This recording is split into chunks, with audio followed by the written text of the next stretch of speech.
Sep.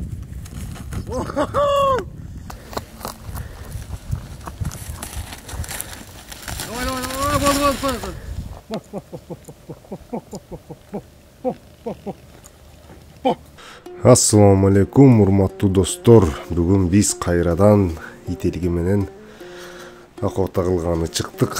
Буюрса бүгүн эми талаада акота кылабыз. Бир көгүчкөн, эки көгүчкөн алып чыктык. Буюрса секин эми талаада кандай реакциясы болот экенин көрөбүз. Бир эки жолу көгүчкөндү көргөздүк. Бул тамак экенин билдирдик дагы. Андан соң көгүчкөндү алыска коюп туруп ыргытып көрөбүз дедик. Кандай болот экен реакциясы, алабы албайбы? Талаага биринчи жолу чыгышы, качып кетиши дагы мүмкүн. Ошон үчүн биринчи жип менен байлап бир эки көрүп алайлы дедик. Бүгүн биринчи күн. Буюрса сразу алды, бир 3-4 метр аралыктан алдырып, бир эки көргөз койдук. Ушуну кармай турган болсоң, сага тамак беребиз деген сыяктуу кылып. Буюрса мощный кылып жеди. Андан соң көгүчкөндү алыска койдук дагы. Дагы бир кой бердик. Экинчисинде дагы сонун алды. Андан соң өзүбүзгө дагы жага баштады. Сонун башка жакка качып кеткен жок. Уже көнүп калыптыр, кыйла эле. Көгүчкөндү алгандан кийин кичине өзүнө жедирип коюшка аракет кылдык. Себеп дегенде жегенде эле алып кое берсеңер дагы болбой калат. Ошон үчүн бир эки өзү жеп, жыргап, канын ичип алыш керек. Кичине болсо дагы.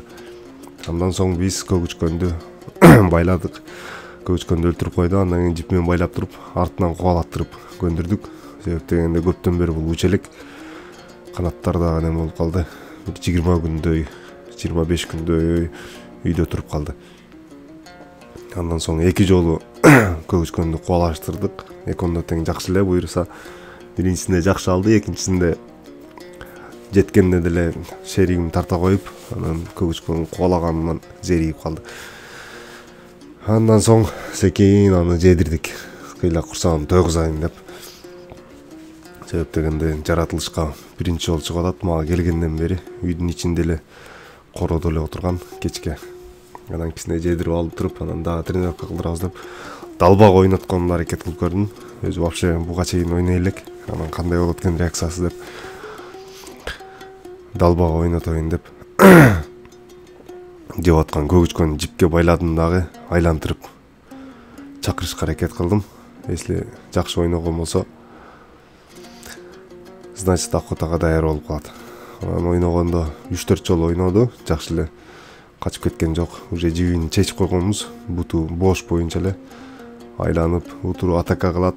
Мен көгүчкөндү тарта коем, дагы айланып келип атака кылат. Ушинтип бир 10-15 жолу ойноп берген болсо, ал уже формадагы ителгидей эле болуп калат да. А меники бир анчага жеткен жок, бир 6-7 жолу айланды. Андан кийин уже чарчап калдыбы, же тажап кетти, алыс жакка конуп алды. Андан кийин өтө көп кыйнабайын деп барып көгүчкөнгө чакырдык дагы, анан жедирдик. Буюрса бүгүн өтө сонун болду, достор. Ушинтип тренировка серьезныйраак бүгүнкү. Атайын талаага бардык. Эки жапайы көгүчкөн алып, эки көгүчкөндүн биринчисин жөн эле бердик. Кичине жедирип, көгүчкөн экенин билдирип туруп, экинчисин жипке байлап, алыс жакка учуруп туруп, алыстан кой бердик. Көгүчкөн да качкан успеть этпей калды. Бул себеп дегенде ителги алыстан күйлөнгөндөн кийин көгүчкөндүн реакциясы жетишсиз болуп калат да. Уже шансы жок болуп калат. А эгер жакын аралыкта болгон болсо, көгүчкөн качып кете алат. Ошон үчүн бүгүн биз талаада сонун кылдык. Эми буюрса дагы бир жолу ушундай тренировка кылдырабыз. Жакшылап, өзүбүзгө ишене турган болуп, качып кетпей турган болуп, жакшы тренировка кылдырып алгандан кийин, андан кийин уже жапайы көгүчкөндөргө сала баштайбыз. Буюрса аз калды, өтө сабырдык менен жетип барайын деп калдык. Кимде ким үйрөтүп аткан болсо ийгилик, эгер үйрөтө элек болгон болсо ошого окшотуп тренировка кылдырсаңар болот. Жипке байлап, көгүчкөндү бирөө алып кача турган болсо, аркасынан кой берсеңер кармайт. Анан живой көгүчкөн менен дагы бир эки жолу тренировка кылдырабыз дагы. Бир күн чыгабыз, бир күндөн кийин, андан кийин уже өзү түшүнүп калат. Эшикке чыкканда эле уже охотага кетип атышыбызды, сөзсүз бирдеке кармашыбызды, анан кармагандан кийин курсагы тоет экенине өзү түшүнүк болуп калат. Ошентип бүгүнкү тренировкабызды аяктап бир жарым саатча жүрдүк. Андан соң көп кыйнабайын деп курсагын тампыйтып тойгуздум дагы үйгө алып келип, кайра өзүнүн капасына уйкуга кетирдим.